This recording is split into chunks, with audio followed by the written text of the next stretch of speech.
Poor twins make a request to a young billionaire. Will you be our dad at the school presentation? The answer will give you goosebumps. When school let out, Emma and Chloe waited in the schoolyard of St. Francis Elementary, while the other children ran to their parents, excitedly chattering about the presentation they would have on Friday. The twins sat quietly on a bench, swinging legs that barely touched the ground. Everyone's already talking about the dresses they're going to wear and how their parents are going to film it, Chloe muttered, kicking a small stone on the ground. We're the only ones who will be alone. At least we have a mum, Emma replied, always the more practical one. Even if she can't come, Chloe pouted. But Tommy's mum doesn't even work, and his dad is taking the day off just to see him sing, and he's not even a good singer. The two fell silent, remembering that morning's conversation. Their mother, Sophie, had found the note about the family day presentation and explained, with tears in her eyes, that she couldn't miss her shift at the diner on Friday. It was the busiest day of the week, and she was already hanging on by a thread after having to miss a day when Emma got sick last month. That's when the twins noticed a shiny black car parking across the street. A young man in a dark, well-tailored suit got out of the vehicle. He glanced at his watch, impatient, and took out his phone. "Look at that man," Chloe nudged her sister. "He looks important." Emma watched the stranger with curiosity. "Do you think he's someone's dad?" "No," Chloe answered thoughtfully. "I've never seen him before." The man began to pace back and forth on the sidewalk, talking on the phone, looking a bit lost or late. Chloe suddenly stood up from the bench. "Let's go talk to him." "What, why?" Emma asked, startled by her sister's suggestion. "I don't know," Chloe shrugged, already determined. "I just have a feeling." "Mom told us not to talk to strangers," Emma reminded her, hesitating. "We're just going to ask if he's lost," Chloe replied, already pulling her sister by the hand. "Come on." Without giving Emma time to protest further, Chloe started walking decisively toward the gate. Emma followed reluctantly, glancing back to see if any teachers were watching them. The twins left the school gate and stopped on the sidewalk. The man was across the street, still on his phone. "Let's wait for him to hang up," Chloe whispered, as if they were on a secret mission. The man was having a complicated day. The GPS had led him to the wrong address, and now he was late for an important meeting. "Tell Mr. Martinez I'll be there in 20 minutes. Tops," he said into the phone, then hung up.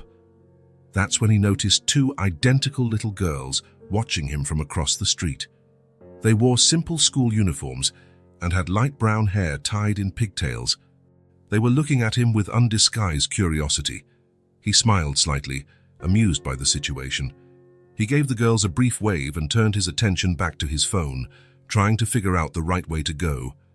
To his surprise, the twins crossed the street and stopped a few feet away from him.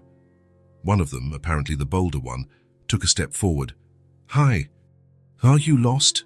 The man raised his eyebrows, surprised by the direct approach. "A little. I'm looking for a company's address." The girl nodded, as if that made perfect sense. "I thought you looked important. You're wearing a suit." He couldn't help but smile. "And you're very observant. What's your name?" "I'm Chloe, and this is my sister Emma." "We're twins. I figured that much," he replied, putting his phone in his pocket. There was something about these girls that intrigued him. Perhaps the confidence with which they approached a stranger, or the contrast between their expressions, one shy, the other fearless. "And what's your name?" Chloe asked, looking him directly in the eye. The man hesitated for a moment, as if considering whether he should answer. "Noah," he said finally. "Noah Bennett." "That's a nice name," commented Emma. Speaking for the first time, her voice was softer than her sister's. "Thank you," Noah smiled. "You know, you two shouldn't be talking to strangers." "You don't look dangerous," Chloe replied simply. "And we're right in front of the school. Everyone can see us." Noah glanced around, noticing a few adults watching the scene with attention. He made sure to keep a respectful distance from the children. "We have a presentation at school on Friday," Chloe continued, changing the subject abruptly. "We're going to sing and show drawings of our family." "That sounds very nice," Noah replied, playing along. "Our mom can't go," Emma explained, looking down at her shoes. "She has to work to pay the bills." Noah felt a pang in his chest at the girl's frankness. I'm sorry to hear that. Everyone is bringing their parents, Chloe added, her voice revealing her sadness. We're the only ones who will be alone on stage. We only have our mom, Emma continued, but she has 2 jobs. The teacher said someone from the family has to be there, Chloe said, looking at her shoes. But we don't have anyone else. That must be tough for you, Noah commented, genuinely touched. It's worse at the presentations, Emma said quietly, when everyone has someone watching and clapping for them.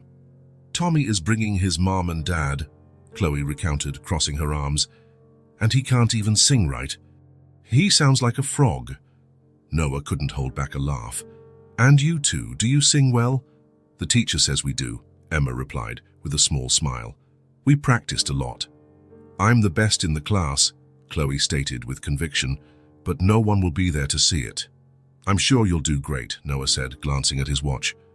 He really needed to go, but something about these girls stopped him from just saying goodbye and leaving. Do you have kids? Chloe asked, observing him with curiosity. Noah shook his head. No, I'm not married. Why not? Chloe continued, ignoring her sister's disapproving look. Chloe, Emma scolded, blushing. You don't ask that. Noah laughed again. It's okay. I guess I've never found the right person. Our mum doesn't have a husband either, Emma explained. She says it's just the 3 of us against the world. And you manage well, from what I can see, Noah commented with a gentle smile. Chloe looked at her sister, as if asking for permission for something. Emma gave a slight nod. That you could be our dad at the presentation, Chloe said suddenly, her voice clear and direct. Just on Friday, to watch us sing. Noah was completely speechless. The unexpected request caught him totally off guard. It would only be for 1 day, Emma added shyly. No one would know you're not our real dad. We just need someone to clap for us, Chloe explained. So we're not the only ones with nobody. It would be at 10 o'clock, Emma said, her eyes revealing hope. If you don't have a meeting at that time. Noah looked at the girls, surprised by the boldness of the request. Part of him wanted to say yes immediately, moved by the sadness in their eyes, but another, more rational part knew it would be strange for an adult to show up pretending to be the father of children he barely knew. I don't know if that would be appropriate, he said finally. We hardly know each other, and we wouldn't tell anyone, Chloe insisted. It would be our secret. I understand you're disappointed that your mom can't go, Noah said gently, but I don't know if I can help in that way. The twins' faces lost some of their brightness. Chloe lowered her head, trying to hide her disappointment. It's okay, Emma said with a small smile. It was just an idea. A silly idea, Chloe muttered. It's not silly, Noah hurried to say, touched by their sadness. It's just complicated. We understand, Emma replied, pulling her sister by the hand. Sorry to bother you. You didn't bother me, Noah assured them. It was a pleasure meeting you. We have to go, Chloe said, her voice less cheerful than before. The teacher will get worried. Of course, Noah nodded. Good luck with the presentation. I'm sure you'll do great. The twins waved a brief goodbye and started to walk away. After a few steps, Chloe stopped and turned around. It's at St. Francis Elementary, she said, pointing to the building behind them. Friday, 10 o'clock.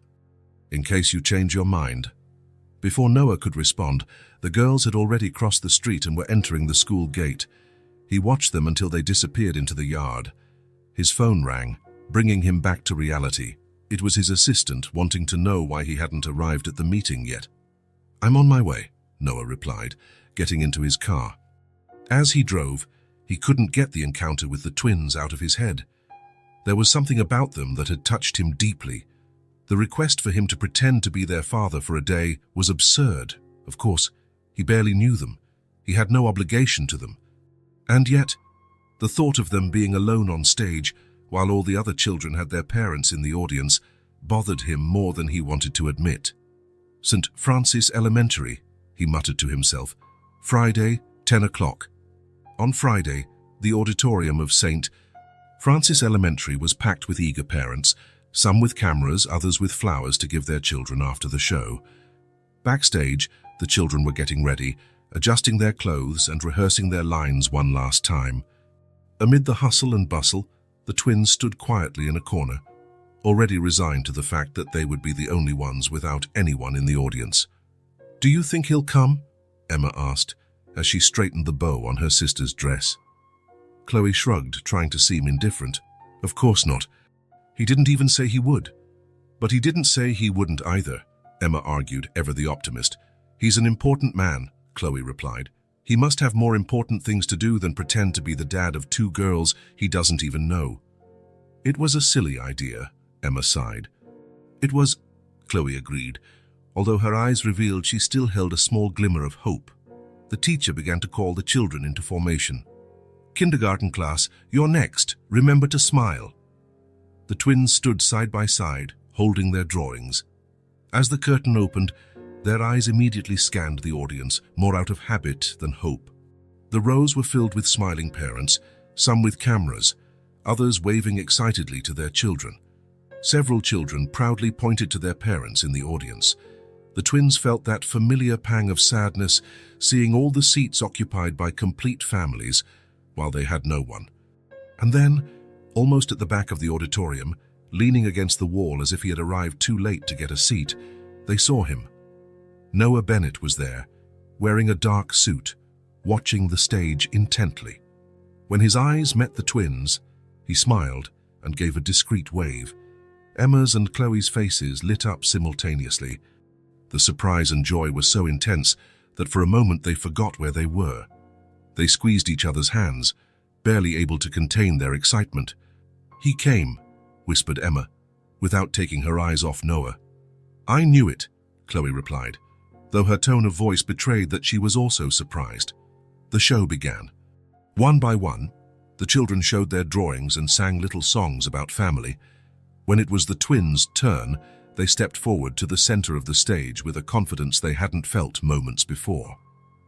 "This is a drawing of our family," Chloe announced, showing the colorful paper. "It's me, my sister Emma, and our mum. Our mum works very hard to take care of us," Emma added, her voice surprisingly firm. "She couldn't be here today, but we know she loves us very much." The twins then began to sing a song about family. Their sweet, in-tune voices filled the auditorium.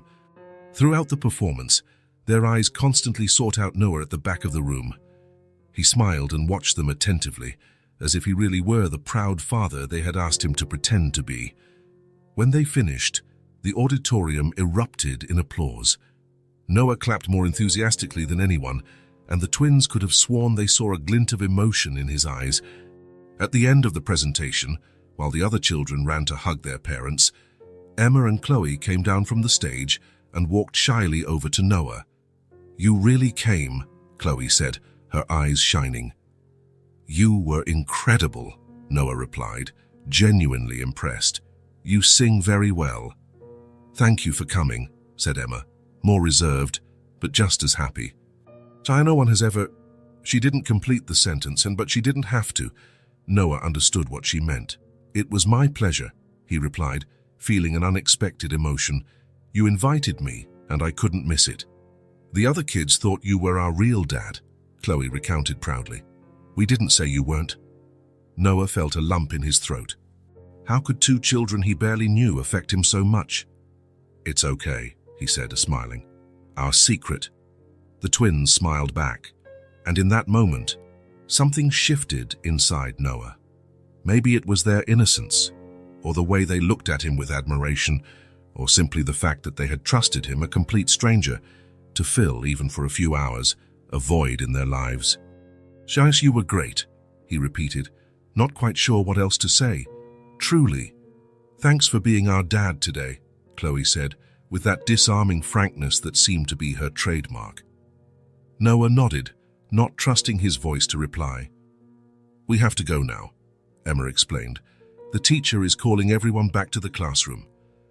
"Of course," Noah replied, composing himself. It was very nice meeting you." The twins waved one last time and walked away, hand in hand as always. Noah watched them, until they disappeared into the crowd of happy families. Something had changed in him, a desire he never knew he had. The desire to protect, to care for, to be part of these children's lives was now present. As he left the school, Noah already knew that this encounter had touched his heart in a way he hadn't expected. That sad look in the girls' eyes, their courage in approaching him, the simplicity of their request, all of it had awakened something inside him that he couldn't explain.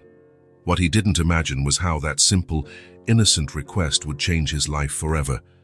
While the other children were hugged and photographed by their proud parents, Noah remained at the back of the auditorium, watching the twins walk away with their teacher. The presentation was over, but he couldn't just leave.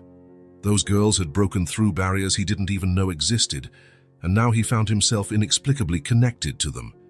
He decided to wait at the school entrance.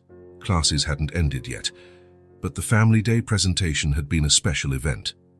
As the other families left the auditorium, Noah checked his watch. He had already cancelled 2 important meetings to be there, and now he considered cancelling the rest of his day. After almost an hour, the classroom doors opened and the children began to stream out. Noah spotted the twins immediately. They were walking hand in hand, chatting excitedly, their faces still glowing from the joy of their successful performance. When they saw him, they stopped for a moment, surprised that he was still there. Then, identical smiles spread across their faces as they ran toward him. "You're still here?" exclaimed Chloe, with contagious enthusiasm. "We thought you had already left," Emma added, more reserved but equally happy. Noah smiled, surprised by his own relief at seeing them again. "I wanted to say a proper goodbye," he explained. "So you were truly amazing up there." "Everyone thought you were our real dad," Chloe recounted, lowering her voice as if sharing a secret. "The teacher asked where you came from, and we just said it was a surprise." Noah laughed, fascinated by the girl's spontaneity. A sudden idea popped into his head, and before he could think better of it, the words were already out. "Have you had lunch yet? I was thinking we could get something to eat together, to celebrate the presentation." The twins' eyes widened in perfect sync. "Like at a restaurant?" Chloe asked, incredulous. "If you'd like," Noah replied, realizing too late that he might be crossing a line. "Of course, if you don't have other plans or if you don't need to go home." "We don't have plans," Emma hurried to say. "We usually go home by ourselves and make a sandwich. Mom only gets home from her first job at 3, Chloe explained. Noah felt a pang of sadness imagining the girls going back to an empty apartment, preparing their own lunch. Children of 6 or 7 shouldn't have to spend so much time alone. "So, what do you think?" he asked. "I know a place nearby with the best milkshakes in town." "Milkshakes?" Chloe's eyes sparkled. "Can we really?" "Of course," Noah smiled. "You deserve it, after that performance." Emma, always the more cautious one, hesitated. "Mum said we shouldn't go to places with strangers." "She's right," Noah agreed seriously. "That's a very important rule. But we know each other now, don't we? And we're in public, where everyone can see us." Emma considered for a moment, then nodded. "I guess it's okay, just this once. What do you think, Chloe?" "I think I'm hungry," Chloe replied promptly, making Noah laugh. "It's settled then," he said, offering a hand to each of them. "Let's go celebrate your performance." The twins took his hands without hesitation, and together they walked to the car. Noah helped them buckle their seatbelts in the back seat, struck by how natural it felt, as if he had done it hundreds of times before. The restaurant Noah chose wasn't far, a family-friendly place with outdoor seating and a varied menu. It wasn't the kind of establishment he usually frequented, but it seemed appropriate for the occasion.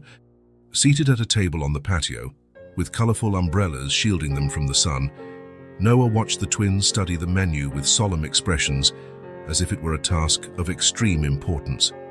"Can I order anything?" Chloe asked, her eyes scanning the colorful pictures. "Of course," Noah replied. "Whatever you want."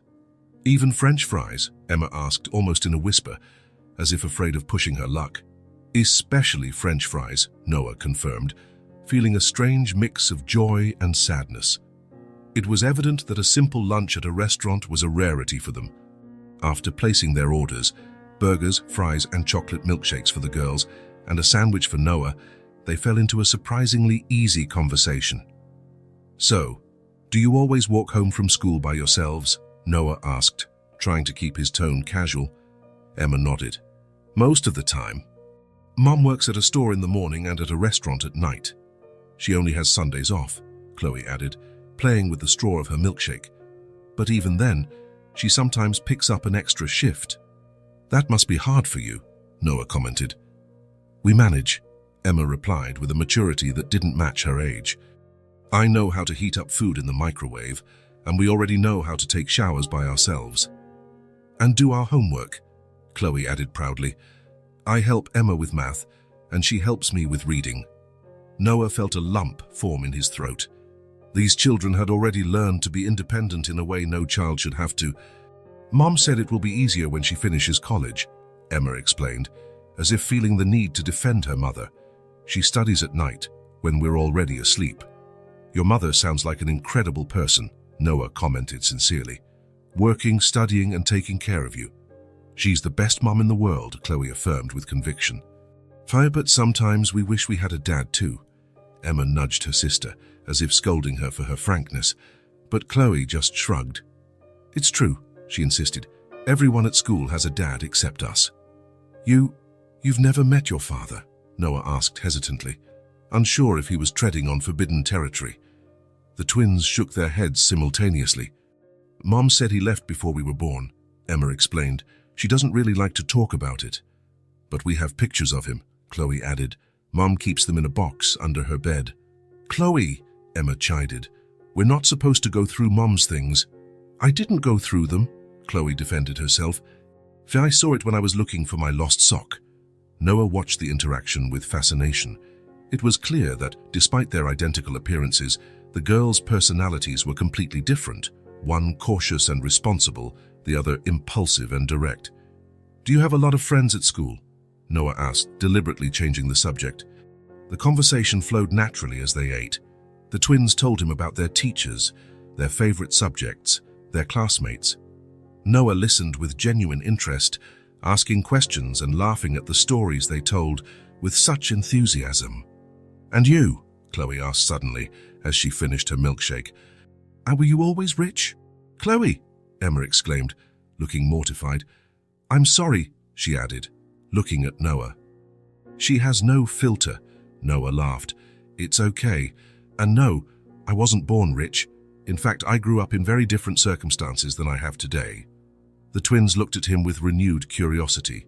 "What do you mean?" asked Emma. Noah hesitated. He wasn't used to talking about his past, especially with people he had just met. But there was something in the sincerity of these children that made him want to be just as sincere. "Well, when I was a kid, about your age, my family didn't have much money," he began. "My mom also worked 2 jobs just like yours." "Really?" Chloe seemed genuinely surprised. "But you have such a nice car," Noah smiled.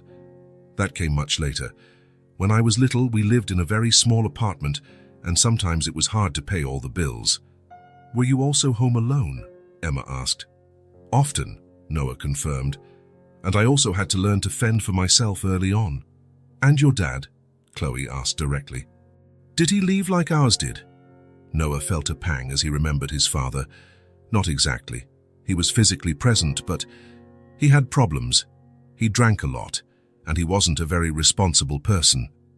The twins watched him with absolute attention, as if every word was important. "But how did you get rich?" Chloe wanted to know. Noah laughed at the frankness of the question. "I studied a lot. I got a scholarship to college, and then I worked hard. I had some good ideas and a little bit of luck too." "See, Emma?" Chloe nudged her sister. "Mom is right. If we study, we can be rich one day too." "It's not just about money," Noah added gently. "It's about doing something you love, and that makes a difference." When they finished eating, Noah realized he had spent almost 2 hours talking with the girls. Time had flown by in a way it rarely did during his business lunches. "I think it's time to take you home," he said, looking at his watch. A brief look of disappointment crossed the twins' faces, but they nodded understandingly. "That was the best lunch of my life," Chloe declared solemnly, making Noah smile. "Mine too," he replied, surprised by the sincerity of the statement. On the way to the car, Noah made an impulsive decision. If you tell me the address, I can drive you home. Here it's safer than you going back alone. The girls exchanged glances as if consulting each other silently. Mom only gets home at 3, Emma remembered, but I think it's okay. Apartment 302, Oakwood Apartments, Maple Street, Chloe recited promptly. During the short drive to the apartment, Noah found himself thinking about how the day had taken a completely unexpected turn. What had started as an impulsive act of kindness, attending the school presentation of 2 girls he barely knew, had turned into something more significant. The Oakwood Apartments was a modest 4-story building, without an elevator, in a simpler part of the city. Noah parked the car and accompanied the twins to the 3rd floor. "This is it," announced Emma, stopping in front of door 302. She took out a key attached to a lanyard hidden under her uniform shirt. "Do you want to come in?" Chloe invited, as Emma unlocked the door. "We can show you our drawings." Noah hesitated. Entering the apartment of 2 children without a parent present seemed inappropriate. On the other hand, leaving them alone also worried him. "Just for a moment," he finally decided, "until I'm sure you'll be okay." The apartment was small but surprisingly cozy.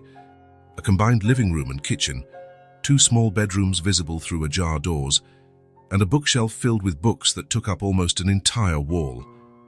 There were plants on the windowsills and children's drawings taped to the refrigerator. The place exuded simplicity but also care and effort. "Mom made that bookshelf," Emma explained proudly, noticing Noah's gaze.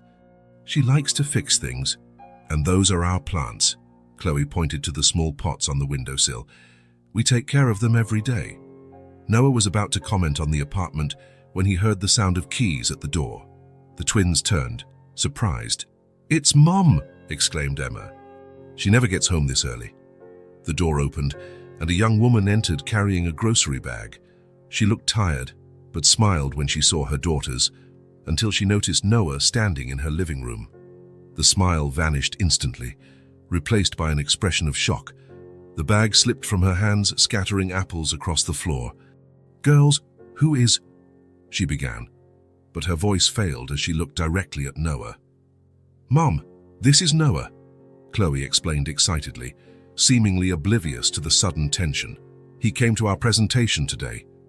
And then he took us to lunch," Emma added. "We had burgers and milkshakes."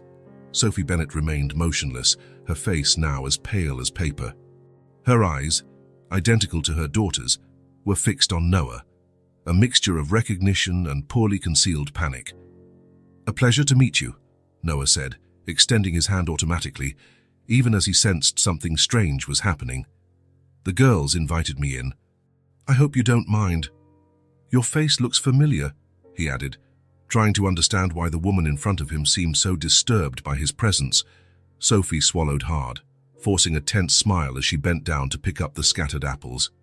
"You must be confusing me with someone else," she replied quickly, avoiding his gaze. "We've never met before." But there was something in the way she said it, an underlying tension, almost a tremor in her voice, that made Noah doubt it immediately. He knew this woman from somewhere. He was sure of it. But where?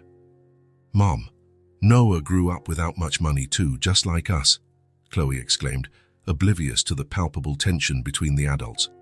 "And now he's rich and has an amazing car." "Chloe, Emma, why don't you go change your clothes?" Sophie suggested, finally looking at her daughters. "I need to talk to Mr. Bennett." The girls looked like they were about to protest, but something in their mother's tone made them obey without question. Reluctantly, they headed to their room, casting curious glances over their shoulders before closing the door. When they were finally alone, the silence between Noah and Sophie was almost palpable.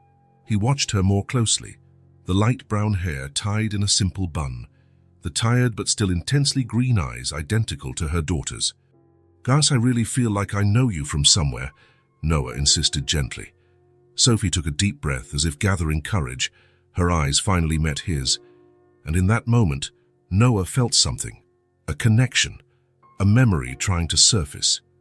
"You should leave," she said, her voice a bit firmer now. "And please, don't come back." The girls don't need false hope in their lives. False hope, Noah repeated, confused. I just came to their presentation and brought them home safely. And why would you do that? Sophie questioned, crossing her arms defensively. Why would a man like you be interested in two children you barely know? The question caught him off guard. Why, indeed? What had motivated him to attend the presentation, to invite them to lunch, to bring them home? They asked me to, he replied simply, because it was the truth. They wanted someone in the audience, and I couldn't say no. For an instant, Sophie's expression softened, as if she understood exactly what he meant. Her daughters had that effect on people, the ability to break down barriers with their disarming sincerity. But then, as quickly as it appeared, the softness was gone, replaced by determination. I appreciate what you did, she said, opening the door in an obvious invitation for him to leave. But it would be better for everyone if this doesn't happen again. Noah felt a strange reluctance to leave, as if he were leaving something important behind. But he respected her wish, heading for the door. They are extraordinary children, he said, pausing in the doorway. You must be very proud. For a moment, Sophie looked like she was about to say something more.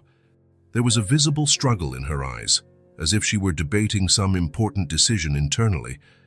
But in the end, she just nodded. Thank you, Mr. Bennett. As the door closed behind him, Noah couldn't help but feel that this wasn't really a goodbye. There was something inexplicable about that family, something that drew him in a way he couldn't understand. And that feeling of familiarity when looking at Sophie, it wasn't just his imagination. He knew her, he was sure of it. He just couldn't remember from where.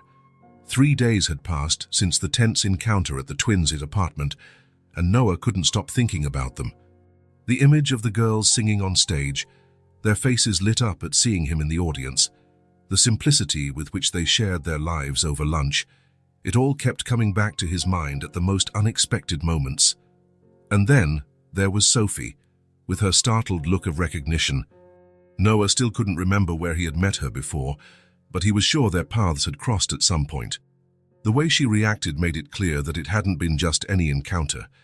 Sitting in his luxurious office, Noah found himself ignoring important reports and staring out the window, lost in thought.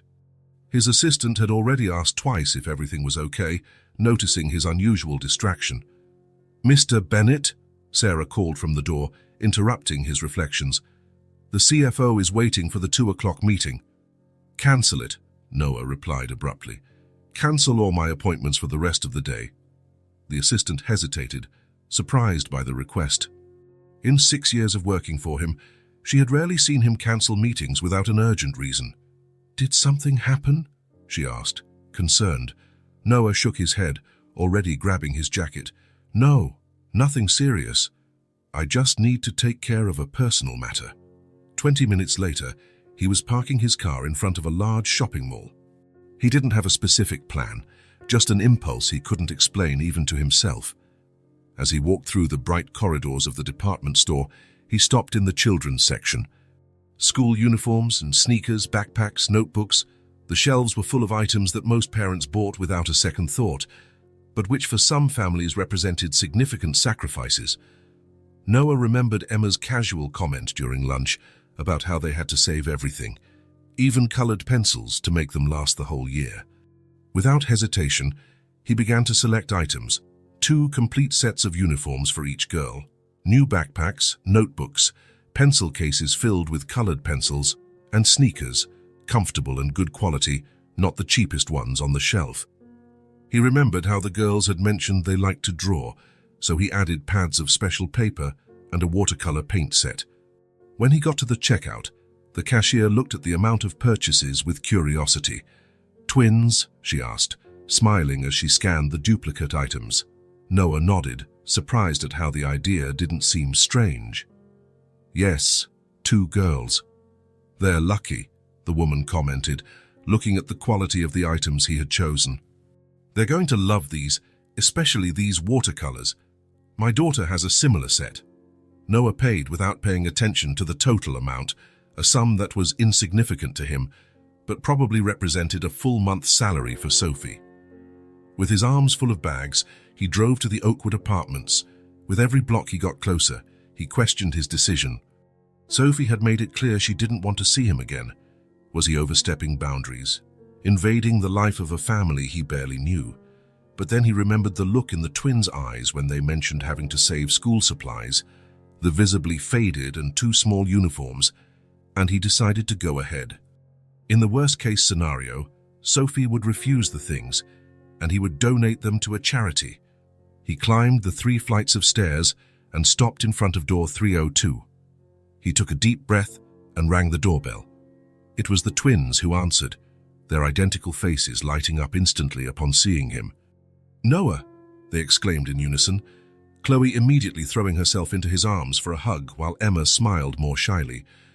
"You came back," Chloe continued, practically jumping with excitement. "Mom said you weren't going to come anymore."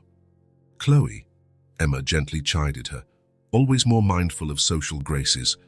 "He brought a bunch of bags." Noah smiled, genuinely happy with the warm welcome.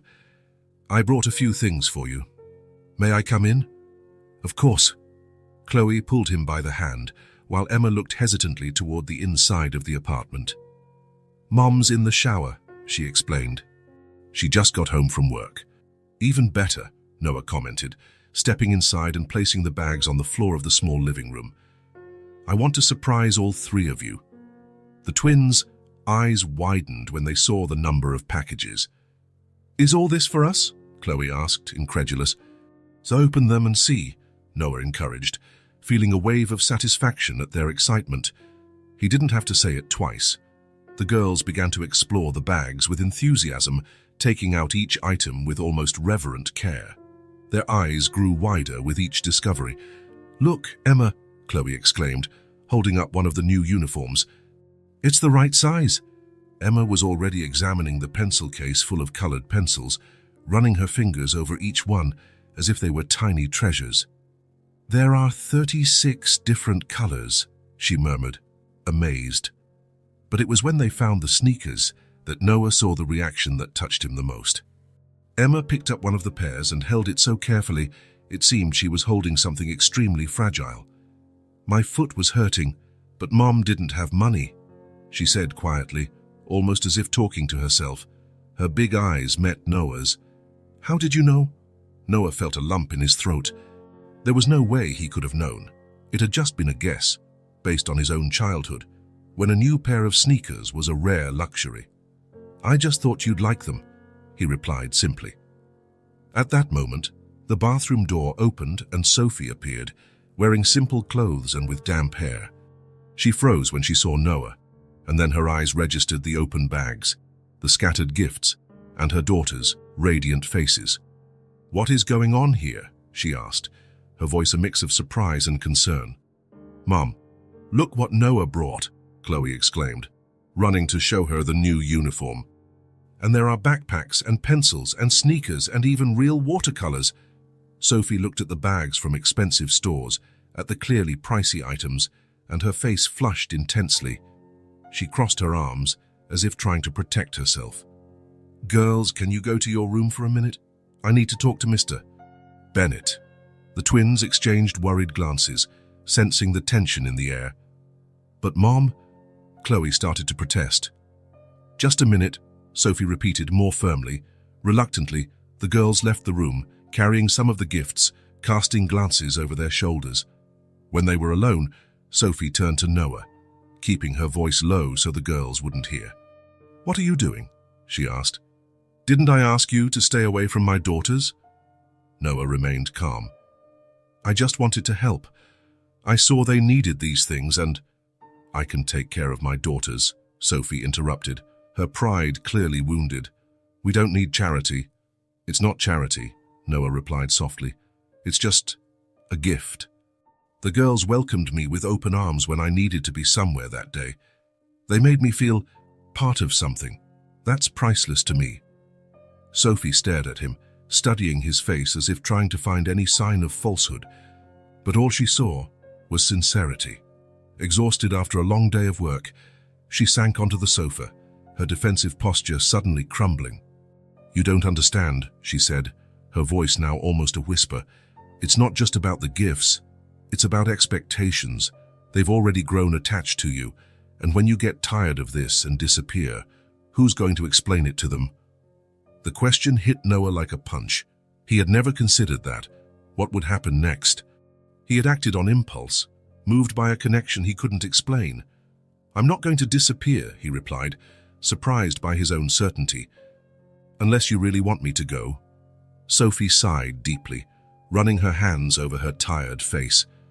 For a moment she looked much older than her probable 30 years. "Look," she said finally, "I appreciate the gesture. I really do. But you have to understand we're from different worlds. You have a busy life, a companies to run. The girls they're just two ordinary kids." "Not to me," Noah replied, surprising himself again with the firmness in his voice. "I can't explain it, but since I met them something has changed. I feel like I need to be here." Sophie looked at him for a long time, a clear internal struggle visible in her eyes. "The sneakers were really necessary," she finally admitted, her voice low and a little embarrassed. "I was saving up, but the refrigerator broke last month and—" "You don't have to explain," Noah interrupted gently. "I grew up in a house where every penny was carefully counted. I know what it's like." Something in Sophie's face changed when she heard that, curiosity, perhaps even surprise. "You told the girls that too," she commented, "that you didn't grow up with money." Noah nodded. "It's true. What I have today, I built from scratch. And I understand your pride, Sophie. My mother was just like you. She'd rather work herself to exhaustion than accept help." A small smile, the first genuine one she had given him, briefly appeared on Sophie's lips. "Thank you," she said finally, her voice almost a whisper, "for the gifts. The girls really needed them." Noah felt a wave of relief. "Can I call them back?" "I think they were in the middle of a great discovery when you showed up." Sophie hesitated, then nodded. "Emma, Chloe, you can come back," she called out. The girls reappeared instantly, as if they had been waiting with their ears pressed to the door, which was probably the case. "Can we keep everything, Mom?" Chloe asked hopefully. Sophie looked at her daughters' expectant faces, and then at Noah. "Yes," she replied softly. "And what should we say to Mr. Bennett?" "Thank you," the twins exclaimed in unison, running to hug Noah, who was surprised by the strength of the feeling that washed over him as he felt their small arms around him. "How about you try on the uniforms?" he suggested, too emotional to say anything else. The girls needed no other encouragement. They ran to their room carrying the packages, leaving Noah and Sophie alone again. "They like you," Sophie commented, watching him closely. "And I like them," Noah replied simply. "I know it seems strange. We barely know each other." "But I understand," Sophie interrupted him, surprising him. "They have that effect on people. They always have." A comfortable silence settled between them, broken only by the excited sounds coming from the girls' room. "If you ever need anything," Noah said finally, "I want you to know you can count on me. Not just material things, anything." Sophie studied him for a long moment, as if trying to solve a complicated puzzle. "Why?" she asked finally. "Why do you care so much?" It was a question for which Noah had no clear answer. How could he explain a connection that he himself didn't fully understand? "I don't know," he answered honestly. "Faisa, I just know it's important for me to be here for you all." The twins reappeared then, wearing the new uniforms, twirling to show how good they looked. Noah noticed that the quality fabric fit perfectly, replacing the worn, too small clothes they had worn before. "It's perfect," Chloe exclaimed, admiring herself. "And so comfortable," Emma added, running her hands over the soft fabric. Noah smiled, feeling a satisfaction he rarely experienced in his professional life, even after closing the most profitable deals. In the following weeks, an unexpected routine was established. Noah began to visit the small apartment 2 or 3 times a week, always bringing something, sometimes just ice cream or a new book, other times more necessary items he noticed were missing. Sophie initially maintained a cautious distance, always polite but reserved. However, little by little, the barriers began to fall. She started to accept his presence, perhaps realizing the genuine joy he brought to the girls. On a Saturday afternoon, Noah sat on the living room floor with the twins, drawing with the watercolors he had brought. They had spread out newspapers to protect the floor, and the three of them were completely absorbed in the activity. "Look, Noah, I drew you," Chloe announced, showing a colorful drawing where a tall figure in a suit held the hands of two identical girls. "That's amazing," Noah praised, genuinely impressed with the girl's talent. "You have a future as an artist." "I want to be a doctor," Chloe replied promptly. "But I'll draw in my spare time." "And you, Emma?" Noah asked, noticing that the other twin was focused on a more detailed drawing of a large house with a garden. "I don't know yet," she answered thoughtfully. "Maybe an architect. I like to draw houses." Noah smiled, observing how different they were in their aspirations, despite their identical appearance. He was about to suggest they paint something together when he noticed a movement at Sophie's bedroom door. She was standing there, watching the scene silently. There was something in her gaze, a mix of complex emotions, concern, guilt, but also, for the first time, something that looked like hope. Her eyes met Noah's, and for a brief moment, a silent communication passed between them. It was as if she was finally seeing something in him that reassured her, perhaps the genuine affection he felt for the girls, the absence of any ulterior motive. Sophie quickly looked away, returning to her room, but Noah had seen enough to understand that something had changed. A barrier had fallen. Later, after the twins had gone to bed, Sophie walked him to the door. "They've never had a male figure in their lives," she said softly. "They're getting attached to you very quickly." "That worries you," Noah observed. "Not as a question, but a statement." Sophie nodded. "At first, yes. A lot. But now," she hesitated, as if carefully weighing her next words. "Now I'm starting to think it might be good for them." "I'm glad to hear that," Noah replied, feeling a relief he didn't know he was waiting for. "They are incredible kids, Sophie. You've done an amazing job raising them on your own." A soft blush colored Sophie's cheeks. "Thank you," she murmured. "And thank you for everything you've been doing. Not just the material things, Gahan, but for being present." As he walked down the stairs of the building, Noah reflected on how his life had changed in such a short time. Before, it was just work and more work, endless meetings and profitable deals, but without any real connection. Now, his most anticipated days were those when he visited the small apartment on Maple Street. What had started as an innocent request, to be a dad for a day, had turned into something much deeper and more meaningful. Sophie closed the door and leaned against it, taking a deep breath. She walked silently to the twins' room and stood watching them sleep, their identical little faces relaxed and peaceful. In the last few days, she had noticed a change in them. They were happier, more confident. The new uniforms and school supplies had done wonders for their self-esteem. But it was more than that. It was Noah's constant presence, the genuine interest he showed in their small achievements and dreams. Sophie sat on the edge of the bed, a lump forming in her throat. A dilemma that had tormented her for years was now taking on new dimensions. The truth she kept hidden weighed more and more heavily on her chest. "Should I tell him?" she whispered to herself, gently stroking Emma's hair. "Does he have the right to know?" The fear of what could happen paralyzed her. What if he became furious that she had hidden the truth for so long? What if he wanted to take the girls from her, or worse, what if, after knowing, he lost interest and disappeared completely? But there was also another possibility, one that was beginning to seem less and less unlikely. What if he was really different from what she feared? What if he really cared about the girls as much as he seemed to? Sophie wiped away a silent tear. The most difficult decision of her life was approaching, and she knew she couldn't postpone it for much longer. The clock showed almost 9 o'clock when Noah arrived at the twins' small apartment. It wasn't his usual visiting time. He usually came earlier, to have time to play with the girls before dinner. But today Sophie had called, asking him to come after the children were asleep. There was something in her voice, a tension, a restrained urgency that had worried him all day. He knocked softly on the door, trying not to make too much noise.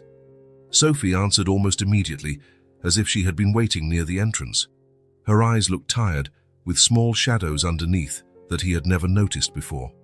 "Thanks for coming," she said quietly, stepping aside for him to enter. The girls just fell asleep. Did something happen? Noah asked, keeping his voice equally low. You sounded worried on the phone. Sophie didn't answer right away. She closed the door carefully and gestured toward the small kitchen. Can we talk in there? I don't want to wake them. Noah nodded, following her to the cramped but impeccably organized kitchen. The round table that occupied the center of the space barely fit 4 chairs. Sophie indicated for him to sit and took the chair opposite him. Her fingers drummed nervously on the table's surface. Want some coffee? She offered, clearly procrastinating whatever she needed to say. I'm fine, thank you, Noah replied gently. Sophie, what's going on? You're making me worried. She took a deep breath as if gathering courage. Her eyes, so similar to her daughter's, met his for a moment, then shifted to her own hands. I need to tell you something, she began, her voice almost a whisper. Something I should have told you a long time ago. Noah felt a sudden apprehension. In the last 2 months, since meeting the twins, he had become a constant presence in their lives. He visited them regularly, helped with homework, took them to the park on weekends. Sophie had become more receptive to his presence, though she always maintained a certain reserve. Now it seemed he would finally understand why. Does it have to do with that feeling that we've met before? He asked, remembering the strange familiarity he felt when he first saw her. Sophie nodded, lightly biting her lower lip. I've never been good at hiding things, she said with a sad smile. And every time you look at the girls, every time you play with them or help them with something, the guilt just grows. Guilt, Noah repeated, confused. Sophie, what are you talking about? She closed her eyes for a moment, as if making a final decision. When she opened them again, there was a determination there that wasn't present before. We have met, she said finally, her voice trembling but firm. I was a waitress at that party. It was just one night. I didn't know who you were. After I found out I was pregnant, I didn't know how to find you. The words hung in the air between them, laden with an almost tangible weight. Noah felt as if time had frozen. His mind raced, trying to process what he had just heard, trying to fit together the pieces of a puzzle he didn't even know he was trying to solve. What party? He asked automatically, still in shock. The grand opening of the Wellington Hotel, Sophie replied, her eyes now fixed on his. Almost 7 years ago, I was working as a temp waitress, needed the money for college. You were there, celebrating some kind of business deal. Slowly, the memory began to surface. The Wellington Hotel, one of the first major projects he had financed. The opening party had been extravagant, with champagne flowing freely and the city's elite all present. He had drunk more than usual, celebrating the success of the venture. You were wearing a black uniform, he murmured, the memory coming back now. Hair tied up, different from the curls you have now. Sophie nodded, a tear silently trickling down her cheek. You bumped into me near the restroom, she continued. I dropped a tray of glasses. You offered to pay for it, said you wouldn't tell anyone. We started talking, and we ended up in my hotel room, Noah completed, the memory now crystal clear. One night, a single night with a beautiful waitress whose name he barely remembered the next morning, a casual encounter that meant nothing, or so he thought at the time. I had never done anything like that before, Sophie said, as if she needed to explain. I was never the type of person who... But there was something about you, a connection. And I was young, and you were so... She didn't finish the sentence, but she didn't need to. Noah remembered the charm he had used, the sense of power he felt that night, young and newly rich, celebrating his first big success. The next morning, you were already gone, he recalled. I left money on the nightstand. Sophie winced. I didn't take it. I left because I had another shift for breakfast, and when I came back to talk to you, you had already checked out. Silence fell between them, heavy with the reality of the implications. Noah looked at the closed door of the girls' room, feeling a wave of emotion so intense it left him breathless. The twins, he began, barely able to form the words. They are. Your daughters, Sophie completed, her voice almost fading. Yes. Noah felt as if the floor had disappeared from under his feet, The twins, Emma and Chloe, were his daughters. The small hands that held his when they went to the park, the identical smiles that greeted him at the door, the curious questions about his work. All this time, he had been building a relationship with his own daughters without knowing. "Why didn't you look for me?" he asked, his voice hoarse with emotion. "I tried," Sophie replied, the tears now flowing freely. "When I found out who you really were, not just some hotel guest, but Noah Bennett, the businessman, I thought about finding you. I even went to your office once, but what? I saw you leaving with a model, I think, getting into a limousine. It seemed like such a different world from mine," she explained, wiping her tears with the back of her hand. "Who was I? A pregnant waitress you would barely remember. What kind of reception would I get? What if you thought I was after your money? Or worse, if you demanded a DNA test and tried to take the babies from me?" Noah closed his eyes, feeling the weight of the situation. He understood her fear. At the time, he probably would have reacted exactly as she feared, with suspicion, possibly even hostility. "So you decided to raise them alone," he concluded. Sophie nodded. "I never thought we would meet again. When you showed up at that school presentation, it was like fate was mocking me. And when the girls asked you to introduce them to me," Noah began, the pieces finally fitting together. "I panicked," Sophie admitted. "I didn't know what to do. Part of me wanted to tell you everything that same day, but I was so scared." "Scared of what?" Noah asked gently. "Of losing my daughters," she replied, her voice choked with emotion. "Of you using your money and power to take them from me.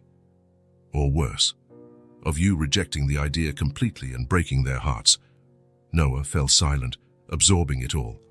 He looked again at the bedroom door, imagining the girls sleeping, oblivious to the conversation that would change their lives forever. "But you're telling me now," he observed, looking back at Sophie. "What changed?" Sophie took a deep breath, her gaze now firmer. "You changed, or maybe the way I see you has changed.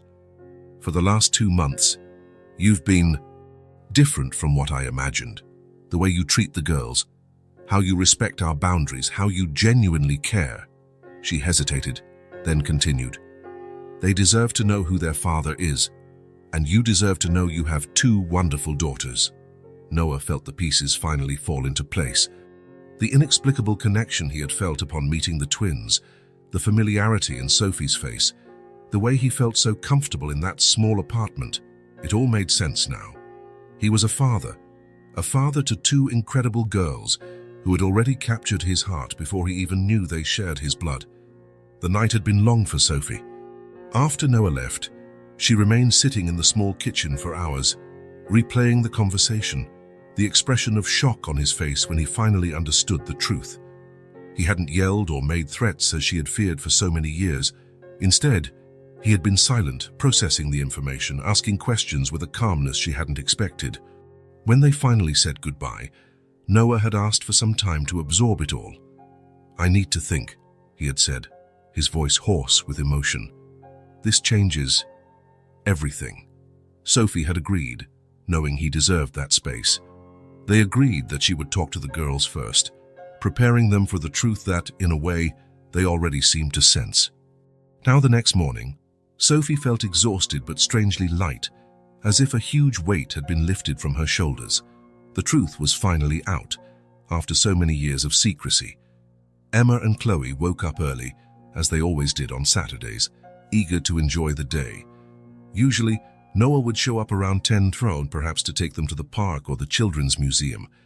The girls were already in the living room, drawing with the watercolors he had brought weeks ago. "Girls," Sophie called softly, sitting on the sofa. "Can we talk for a bit?" The twins looked up from their drawings, curious about their mother's serious tone. "Is something wrong?" Emma asked immediately, always the most perceptive about adults. "Mood shifts." "No, sweetie," Sophie replied, trying to smile. "Actually, it's something important. Can you come sit here with me?" The girls exchanged a look, that silent communication they always had, and got up, leaving their drawings on the floor. They sat on either side of Sophie on the small sofa. Sophie put her arms around her daughter's shoulders, pulling them closer. Her heart was beating fast, nervous, but she knew she had to do this. "Remember when you asked me about your dad?" she began, keeping her voice calm. The twins nodded simultaneously, suddenly attentive. "And I said he had left before you were born, and that I didn't know how to find him." "Yes," Emma replied. "You said he didn't know about us." Sophie took a deep breath. "That's right. I was never able to tell him that you existed, but something incredible happened." "What?" Chloe asked, her big eyes fixed on her mother's face. Sophie stroked her daughter's identical hair, trying to find the right words. "Sometimes, life surprises us in ways we can't imagine. Sometimes, people we've lost touch with reappear when we least expect it." "Mom," Chloe interrupted, impatient as always. "What are you trying to say?" Sophie smiled, despite her nervousness. Chloe always got straight to the point. "Noah is your dad," she said finally, her voice soft but clear. There was a moment of absolute silence. The twins looked at each other, that silent communication once again, their identical faces registering the same initial surprise, followed by something Sophie didn't expect, a kind of understanding, almost as if a suspicion had been confirmed. "We already thought he was our daddy," Emma said at last, her voice small but sure. Sophie blinked, surprised. "You thought so?" Chloe nodded vigorously. "He looks like us. He has the same smile as Emma and the same eyes as me.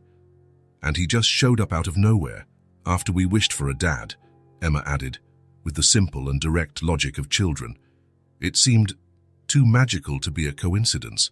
Sophie felt tears welling up in her eyes.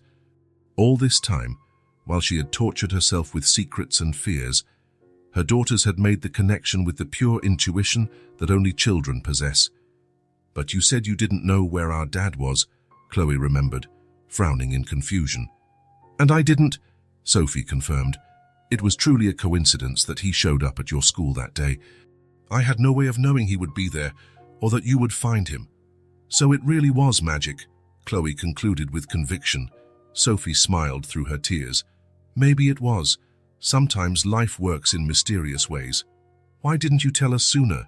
Emma asked, always the more practical one. "When he started visiting us," Sophie sighed. "I was scared," she admitted honestly. "Scared of how he would react, scared that he might be angry with me for not telling him sooner." "And was he angry?" Chloe asked, her big eyes revealing a hint of concern. "No," Sophie replied, remembering Noah's restrained reaction the night before. "He was surprised at it, of course, but not angry." "Is he still going to come back?" Emma asked, the real worry now emerging. Sophie hugged them both tighter. "Of course he will. He just needs a little time to take in the news. Imagine what it's like to suddenly find out you have 2 wonderful daughters." "When is he coming?" Chloe wanted to know, already excited by the prospect. "Soon," Sophie promised, hoping she was right. "He just needs a little time." The girls seemed satisfied with the explanation, although Sophie could see they had 1,000 questions. They spent the rest of the morning talking about Noah, about how he had entered their lives, about all the clues the twins thought they had noticed that indicated their relationship. Sophie listened in amazement at their perspective, realizing that, in many ways, her daughters had understood the situation better than she had herself. The following days were filled with anxious waiting. Sophie had tried calling Noah once, but it went to voicemail. She decided to respect the space he had asked for, though each day of silence increased her worry. The girls asked about him every morning before school and every night before bed. "Is he coming today?" became a constant question, to which Sophie could only reply with maybe or soon, feeling her own heart ache with uncertainty. 3 days turned into 4, and then 5. There was no news from Noah. Sophie alternated between worry and anger. Had she been wrong? Had he, confronted with the reality of fatherhood, decided to simply disappear? On the morning of the 6th day, Emma asked the question that hurt the most. "Mommy, does Noah not want to be our dad anymore?" Sophie felt her heart break, seeing the sadness in her daughter's eyes. "That's not it, honey. I'm sure that's not it." "Then why hasn't he come?" Chloe insisted. "He hasn't even called. Sometimes adults need more time to understand things," Sophie tried to explain, although she herself was beginning to have doubts. That afternoon, the girls insisted on waiting at the entrance of the building, sitting on the low wall by the gate. "What if he comes today?" Chloe argued. "How we want to be the first to see him." Sophie didn't have the heart to say no. She allowed them to stay there, visible from the kitchen window, watching every passing car with renewed hope. The sun was beginning to set when a familiar black car parked across the street. The twins, who were almost giving up, immediately sat up straight. From the window, Sophie saw Noah get out of the vehicle. He looked tired, with dark circles visible even from a distance, but there was something in his posture, a determination, a certainty, that made her hold her breath. The girls didn't move, as if they feared any movement might make him disappear again. Noah saw them and stopped for a moment, clearly surprised to find them waiting. Then he walked toward them, his steps firm but cautious. Sophie hurried down the stairs, wanting to be present for whatever happened, but she stopped at a respectful distance, allowing the girls to have their moment. Noah approached the twins, who were still sitting on the wall, their small faces serious and expectant. He knelt before them, bringing himself to their eye level. "Hi," he said simply, his voice hoarse with emotion. "Hi," the twins replied in unison, still not smiling. There was a moment of silence, charged with everything that needed to be said. It was Chloe, as always, who spoke first. "We thought you didn't want to be our dad anymore," she said, her usually confident voice now reduced to an insecure whisper. Noah's expression broke upon hearing those words. Sophie could see, even from where she stood, the genuine pain in his eyes. "No," he replied immediately, his voice firm despite the evident emotion. "Never think that, ever." He held out his hands, one for each girl, and they took them after only a moment's hesitation. "I'm sorry I disappeared," he continued. "I had to sort out some important things to make sure I could keep all the promises I want to make to you." "What things?" Emma asked, always the pragmatist. Noah smiled, a gentle smile that transformed his tired face. "Grown-up stuff. Work, mostly. I had to reorganize a lot of things, to have more free time." "Time for what?" Chloe wanted to know. "Time for you," Noah replied simply. "Time to be a dad." The twins exchanged glances, that silent communication they always had. Sophie could see hope slowly returning to their faces. Noah took a deep breath, still holding the girls' hands. "I want you to know something, and I want you to never forget it, no matter what happens." The twins looked at him with absolute attention. "Nothing in the world will ever keep me away from you," he declared, his voice filled with an unshakable certainty. "I want to put you on my birth certificate. I want to give you my name. I want to be present for everything. School presentations, birthdays, ordinary days, every moment. I want to be the father you deserve to have." The girls' eyes widened at his words. For a moment, no one spoke, the weight of the promise hanging in the air between them. Then, as if responding to an invisible signal, the twins threw themselves into Noah's arms simultaneously. He hugged them tightly, closing his eyes as he held them against his chest. Sophie felt tears streaming down her face as she witnessed the scene. 7 years of worry, of doubts, of sleepless nights wondering if she had made the right choice. All of it seemed to dissipate before the image in front of her. Noah looked up and saw her standing there. Without letting go of the girls, he extended a hand toward her, inviting her to join them. Sophie hesitated for only a second before approaching. When she took his hand, Noah squeezed it firmly, his eyes conveying 1,000 unspoken words. Gratitude, forgiveness, promise. "We're going to make this work," he said, the "we" encompassing all 4 of them.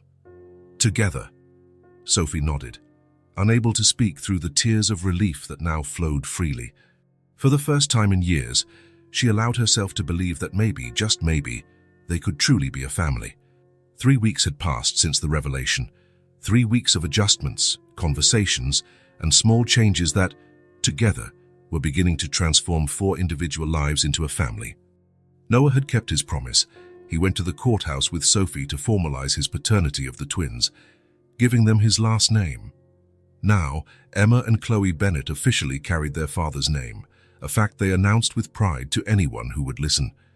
In the small routine they established, Noah spent the nights at his own apartment, but showed up almost every morning to take the girls to school and returned in the late afternoon, often staying for dinner. Sophie watched, amazed, as he took on the role of a father with a naturalness no one would expect from someone who had just discovered he had 7-year-old twin daughters. On a Friday, Noah arrived earlier than usual. The twins were still at school and Sophie had managed to get a rare day off from work. "I have a surprise," he announced as she opened the door, an enigmatic smile on his face. "What kind of surprise?" Sophie asked, genuinely curious. Lately, she had allowed herself to let her guard down a little more each day, seeing how consistent and reliable Noah proved to be. "Actually, there are several surprises," he replied, entering the small apartment. "But the first one is just for the girls. I was thinking of picking them up early from school today and taking them on a special outing. Just them and me."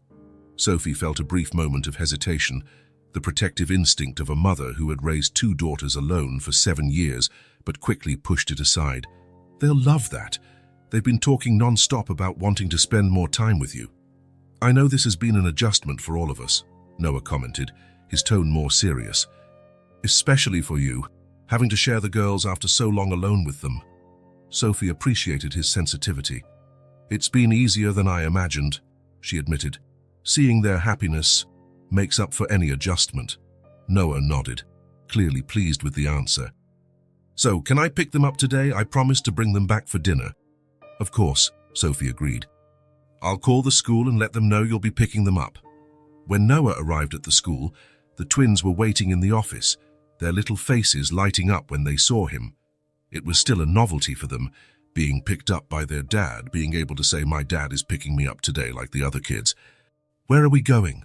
Chloe asked immediately as they got into the car, always direct and curious. "It's a surprise," Noah replied, adjusting the rearview mirror so he could see their faces in the back seat.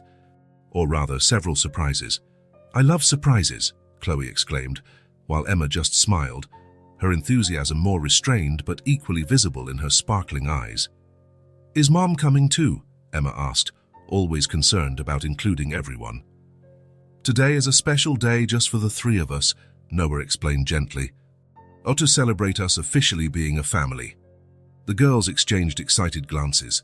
Since Noah had signed the papers acknowledging his paternity, they carried a new kind of confidence, a security that came from finally having what so many other children had, a present father. Noah drove for about 20 minutes until they reached a large shopping mall. The twins looked up in awe at the high ceiling with sophisticated lighting and the colorful storefronts. "First stop," Noah announced, guiding them to a huge toy store, the kind that looks like a children's paradise, with themed sections and interactive displays. The twins' eyes widened as they entered, and it was very different from the small neighborhood toy stores they occasionally visited with Sophie, usually just to browse or buy a modest birthday present. "You can pick whatever you want," Noah said, smiling at their astonished expressions. "No limits today." "Anything?" Chloe asked, incredulous. "Anything," Noah confirmed. "We're setting up a new room for you, remember? We need proper toys for it." The girls looked at each other for a moment, as if consulting one another in their silent communication, and then set off in slightly different directions. Emma to the section with educational games and books, Chloe straight to the flashiest and most colorful toys. Noah followed them, watching with interest the distinct choices they made. Emma selected carefully, examining each item before deciding if she wanted it, while Chloe quickly accumulated a pile of things that caught her eye. "I don't think we can take all of this," Emma commented worriedly, looking at Chloe's growing collection. "Today you can," Noah assured her. "It's a special day." After nearly an hour, the girls had selected an impressive variety: board games, picture books, science kits, dolls, building blocks, and a dollhouse big enough for them to play with together. As the staff packed everything up, Noah led them to the next stop, an elegant children's boutique, with clothes that looked like they were straight out of a catalogue. "Now," he said, "we need new clothes to go with the new toys."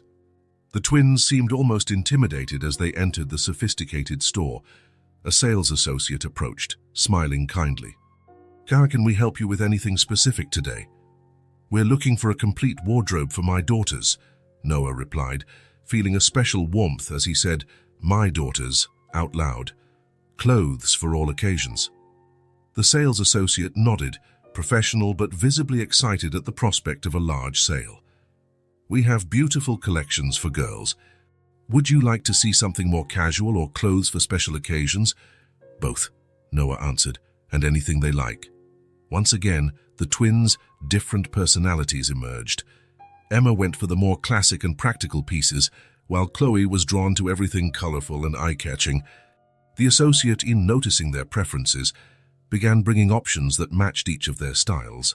Emma tried on a simple but elegant dress, made of light blue cotton with small embroidered details. When she came out of the dressing room, she stood in front of the mirror, almost not recognizing her own reflection.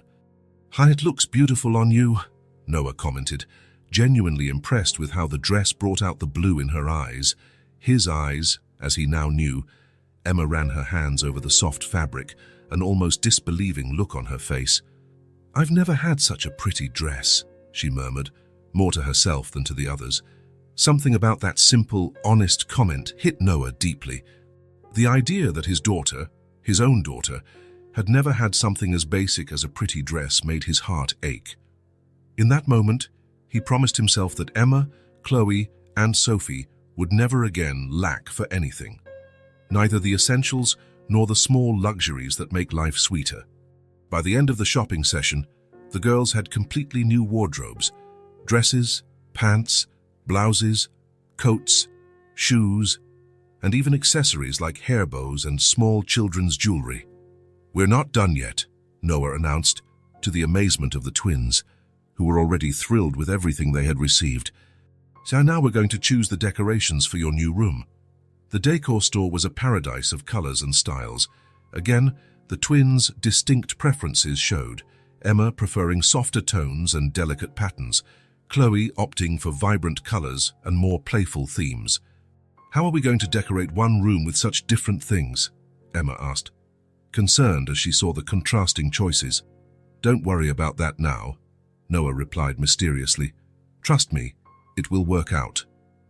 After selecting curtains, lamps, picture frames, decorative art, and various accessories, Noah finally announced it was time for a break. He took them to an elegant ice cream parlor inside the mall, where they could choose elaborate combinations of ice cream and toppings. Sitting at a table with colorful sundaes in front of them, Noah watched his daughters savoring the sweet treat. Their faces lit up with a pure joy that made all the money spent seem insignificant in comparison. "This is the best day of my life," Chloe declared between spoonfuls, making Noah smile. "Mine too," he replied honestly. There was something deeply satisfying in being able to bring joy to his daughters, in seeing them experience new things, in hearing their laughter. "What are we going to do now?" Emma asked, always the planner, already thinking about the next step. Noah checked his watch. "Now we have one last surprise, and for this one we'll need Mom too." When they returned to the apartment, Noah asked the girls not to tell about all the shopping yet. It was part of the final surprise. Sophie noticed the conspiratorial glances among the three, but didn't ask questions, happy to see the bond strengthening between father and daughters. "I have something to show all of you," Noah announced during dinner. "If you're free tomorrow morning, I'd like to take you to a special place." "What place?" Sophie asked, curious about his mysterious air. "It's a surprise," Noah replied, winking at the twins, who giggled, accomplices in the secret. The next morning, Noah picked up the family early. The girls were especially agitated, knowing that more surprises were to come. Sophie, though trying to hide it, was also visibly curious. Noah drove for about 20 minutes, leaving the city center and heading towards a quiet residential neighborhood with tree-lined streets and spacious houses. Finally, he pulled up in front of a 2-story house with a well-kept garden and a wide entrance. "We're here," he announced, turning off the engine. Sophie looked out the window, confused. "What is this place?" Instead of answering, Noah got out of the car and opened the door for her, while the twins were already jumping out excitedly. "Oh, come on," he said, guiding them up the stone path to the front door. He took a key out of his pocket and unlocked the door, gesturing for them to enter. The interior of the house was spacious and bright, with large windows that let in natural light. The living room had a high ceiling, comfortable furniture, and a stone fireplace. The adjacent kitchen was large, with marble countertops and modern appliances. Everything was impeccably clean and tastefully decorated in neutral tones that created a sense of calm and warmth. Sophie stopped in the middle of the room, looking around with a confused expression. "Noah, what is this place?" He took a deep breath, suddenly nervous. "It's a house I bought. For us." Sophie was speechless, her eyes widening in shock. "I wanted you to have a real home," Noah continued, his voice soft. "A place with enough space for everyone, with a room for each of the girls, a yard where they can play, a kitchen where we can have meals together." "But," Sophie began, clearly overwhelmed by the surprise. "Goichi, come see the rest?" Noah interrupted her gently, not wanting to press for an immediate answer. He knew it was a big step, a huge change in their lives. The twins, oblivious to the tension between the adults, were already exploring excitedly, opening doors and checking every corner. "Look, there's a room just for me," Chloe shouted from somewhere upstairs. "And another one just for me," Emma's voice echoed, equally excited. Noah smiled, hearing their enthusiasm, then turned his attention back to Sophie, who still looked stunned. "I know it's a big surprise," he said softly. "And I want you to know there's no pressure. The house is for you, regardless of how we decide to move forward as a family." Sophie met his eyes, finally seeming to find her voice. "You bought a house for us," Noah nodded. "So the girls can have the space they deserve, so you don't have to work 2 jobs just to pay the rent, so we have a place to build memories together." "It's too much, Noah," Sophie whispered, visibly emotional. "We can't accept something like this." "Yes, you can," he insisted gently. "They are my daughters, Sophie. I want to give them everything they couldn't have for the past 7 years." Before Sophie could reply, they heard hurried footsteps on the stairs, and the twins appeared, their faces flushed with excitement. "Mommy!" "There's a huge backyard behind the house," Emma exclaimed. "And there's a perfect tree for a tree house," Chloe added. "Did you like it?" Noah asked, though the answer was clearly written on their radiant faces. "It's the best house in the world," Chloe declared with conviction. Emma, always more perceptive, looked at her mother, noticing her emotional expression. "You don't like it, Mommy." Sophie quickly composed herself, not wanting to diminish her daughter's joy. "It's beautiful, honey. I'm just surprised."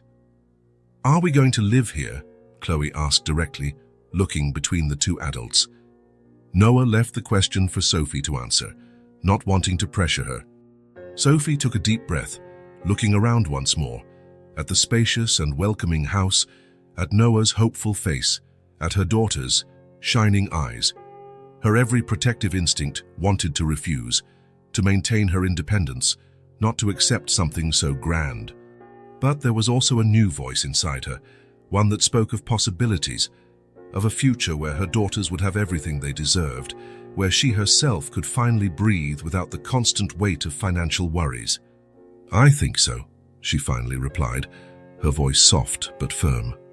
"If that's what everyone wants." The twins screamed with joy, jumping and hugging each other. Noah smiled, a visible relief washing over his face. "There's one more thing," he said, as the initial celebration subsided. "I want to show you something special, girls." He led them back upstairs, to a closed door they hadn't yet explored. "This is a special room," he explained, "for when you want to be together, instead of in your separate rooms." As he opened the door, it revealed a magical space, a large room decorated with a perfect combination of the contrasting styles the twins had chosen at the store. On one side, the soft tones and delicate patterns that Emma preferred. On the other, the vibrant colors and playful elements that Chloe loved. In the center, a common area where the styles blended harmoniously. All the purchases from the previous day, the toys, the decorative accessories were there, perfectly arranged. The dollhouse held a place of honor against one wall, and a bookshelf filled with books covered another. "It's our dream room," Emma exclaimed, running inside to explore. 2 weeks later, The move was complete. The small apartment on Maple Street had been exchanged for the spacious house in the tree-lined neighborhood. Sophie still worked, but only one job, with hours that allowed her to be home when the girls returned from school. It was in this new chapter of their lives that the first school event with Noah, officially as a father, took place. A science fair, where the twins would present a project on the water cycle, which they had prepared with his help. While the other children gave their presentations, Noah stood beside Sophie in the audience, the two exchanging proud glances every few minutes. When it was the twins' turn, they stood confidently next to their colorful poster. "Our project is about the water cycle," Emma began, her voice clear and firm. "And our dad helped us build this model," Chloe added, pointing to the three-dimensional display that showed the process of evaporation and precipitation. The pride on their faces as they said, "Our dad," was evident to everyone. After the presentation, when they received warm applause, they ran directly to Noah, who hugged them tightly. "Guys, you were amazing," he praised, genuinely impressed with their confidence. "It was thanks to your help," Emma replied, her arms still around his neck. As Chloe ran off to show something to a classmate, Emma lingered for a moment longer, hugged to her father. She leaned in and whispered in his ear, "Good thing we found you. Now you don't have to pretend to be our dad anymore. You're our daddy forever." Noah felt a lump in his throat, unable to respond with words. Instead, he just hugged her tighter, kissing the top of her head. Sophie watched the scene from a few steps away, her heart finally at peace. The path to get here hadn't been easy. Years of solitary struggle, of fears and doubts, followed by weeks of adaptation and change. But looking at her family now, her daughters happy and secure, the man she had rediscovered in such an unexpected way, she knew they were exactly where they were supposed to be. If this story touched your heart, subscribe to the channel and turn on notifications so you don't miss the next ones. Leave a like because it helps this story get recommended to more people. See you in the next story.